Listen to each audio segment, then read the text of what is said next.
Hey guys, it's Gina, and today I'd like to talk about paperbacks versus hardbacks and what my preference is on them. I think I've mentioned this before in a few videos, maybe in some tag videos, but I've really been thinking about it a lot lately, and especially yesterday with all of the new releases that were coming out. Like, I'm pretty sure you all know how big of a new release day yesterday was. Like, it was huge. I even went to the bookstore. I planned on buying multiple new releases from yesterday and like the week or two before. Left without buying any of the new releases that I went in for.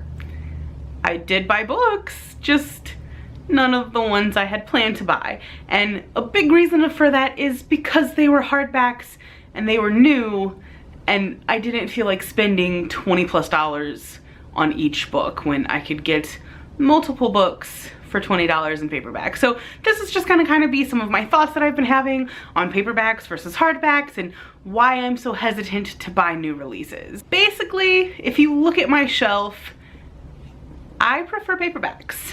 I'm a big paperback person. I've always been. I just like paperbacks better. So first I'm gonna go over what I like about paperbacks, and then some of the things that I like about hardbacks, and specifically why I prefer paperbacks. I'm pretty sure I'm in the minority when it comes to this subject because I've noticed a lot of booktubers have a lot of hardbacks, and there's nothing wrong with hardbacks. I do enjoy a good hardback. Hardbacks are really pretty, they look really great on the shelf. I'm just more of a paperback person. I like paperbacks for many reasons. First of all, they're floppy, they're lightweight, easier to read, easier to hold while you're reading. You can easily hold it with one hand, not super heavy. I'm looking at you under the dome. You're really heavy. So overall, I just prefer paperbacks. Another reason I prefer paperbacks is because they're cheaper, a lot cheaper, sometimes. That, and they're smaller, so they fit on the shelf a lot easier. These are pretty much my main two shelves, and as you can see, they're pretty much filled. I filled them before I even got them. I do have another shelf in my room that is also pretty much filled, and I do have a tiny shelf upstairs that is also filled.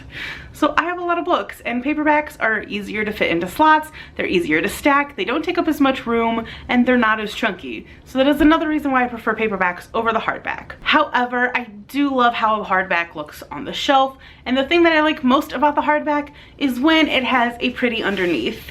This is Armada, and this is underneath the dust jacket. It's the little airplane and the really pretty silver writing.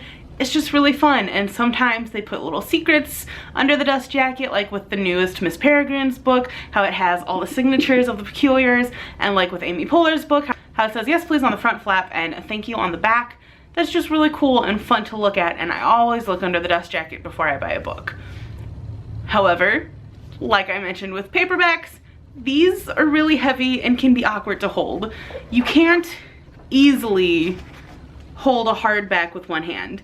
You can, but the bigger the hardback is, the harder it gets and the more it hurts your hands. So for that aspect, I just prefer paperback.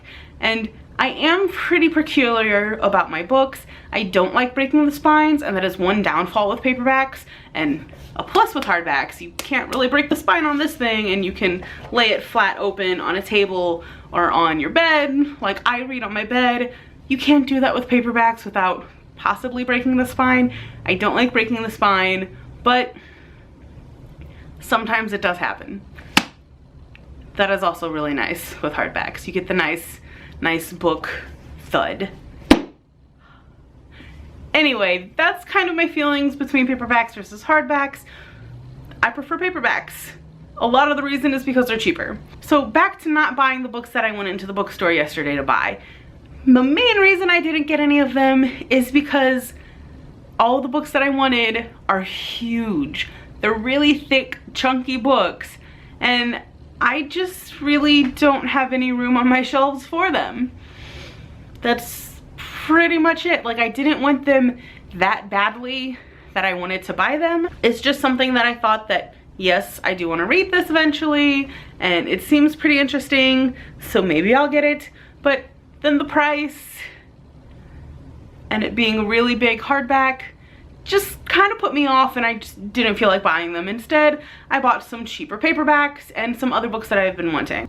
You will have to wait till the end of the month to see what those are. For example, the main book I went in there for was Magnus Chase, the new Rick Riordan book. I got it and I picked it up and it's really pretty. It is really pretty and I really want to read it, but it's like this big. It's pretty big and I don't own any of the other Rick Riordan books, so it's not like I need to add to my Rick Riordan collection or anything.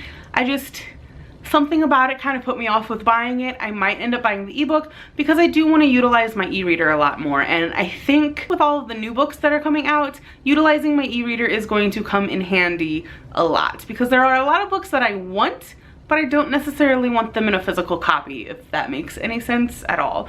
There are books, however, that after I read them, I do want a physical copy, like Eleanor and Park, and then I will go and buy it. But if it's not out in paperback, chances are I'm gonna wait for it to come out in paperback, because I prefer paperbacks. There are some exceptions. Typically, it either has to be something that I have been wanting really badly, like Welcome to Night Vale that is coming out on October 20th and I pre-ordered it, or it has to be in a series that I am reading that I want the next book right then and there, such as any Anita Blake book I will buy immediately when it comes out. Those are hardbacks. Or if I'm meeting the author and have a chance to buy the book and get it signed, or if there is a signed copy of a book that I have been looking for.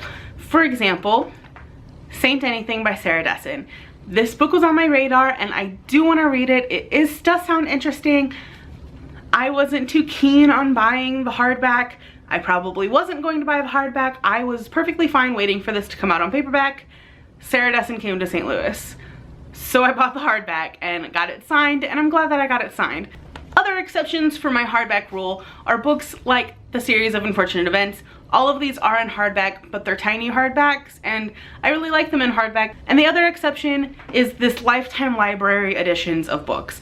I now have 4 copies of these books. I have Frankenstein, Dracula, Sherlock Holmes, and another book that you will see at the end of the month, and I really like them. The spines are just really gorgeous and they look great on the shelf, and I really like them. So these are another exception. Like I said, there are some exceptions to my hardback issues and whatnot, but overall I do prefer paperback. And that is really all I have to say on this issue. It's, like I said, it was really something that I've been thinking about a lot lately, and I decided to finally make a video for it. So let me know in the comments below if you prefer paperbacks or hardbacks and why.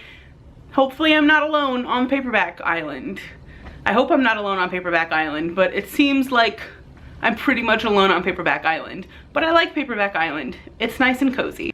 This just got weird, so I'm gonna end this video here. So thanks so much for watching, guys. I hope you guys are having a fantastic day, and I will see you guys next time. Bye. And then some of the things that I like about how it says yes please on the front, the only paperback back. Thanks so much for watching. Really?